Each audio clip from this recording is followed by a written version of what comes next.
ಪರಿಶಿಷ್ಟ ಸಮುದಾಯಗಳ ಮೇಲೆ ಉಂಟಾಗುತ್ತಿರುವ ದೌರ್ಜನ್ಯ ಪ್ರಕರಣಗಳನ್ನು ತಡೆಗಟ್ಟುವ ಬಗ್ಗೆ ಹಾಗೂ ಅಸ್ಪೃಶ್ಯತೆ ನಿರ್ಮೂಲನೆ ಕುರಿತು ಕಾರ್ಯಾಗಾರ ಮಂಡ್ಯದಲ್ಲಿ ನಿನ್ನೆ ಆಯೋಜಿಸಲಾಗಿತ್ತು.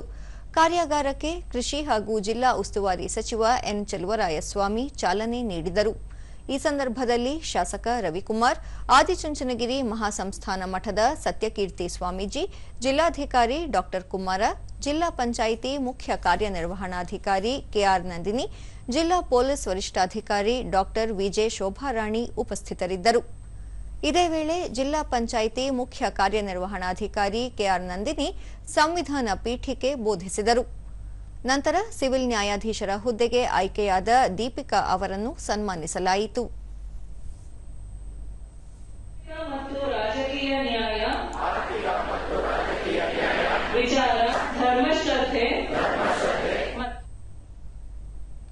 ಬಳಿಕ ಎನ್ ಚೆಲುವರಾಯಸ್ವಾಮಿ, ಎಲ್ಲರೂ ಒಂದೇ ಎಂಬ ಭಾವನೆಯಿಂದ ಬದುಕಬೇಕಿದೆ. ಬೇರೆ ಜಿಲ್ಲೆಗಳಿಗೆ ಹೋಲಿಸಿದರೆ ಮಂಡ್ಯ ಜಿಲ್ಲೆ ಸಾಮರಸ್ಯದಿಂದ ಕೂಡಿದೆ ಎಂದರು. ಒಂದು 25 ಕೋಟಿವರೆಗೂ ಸಹ ನಮ್ಮ ನೊಂದಂತವರಿಗೆ ಪರಿಹಾರವನ್ನು ಕೊಟ್ಟಿರ್ತಕ್ಕಂಥದ್ದು.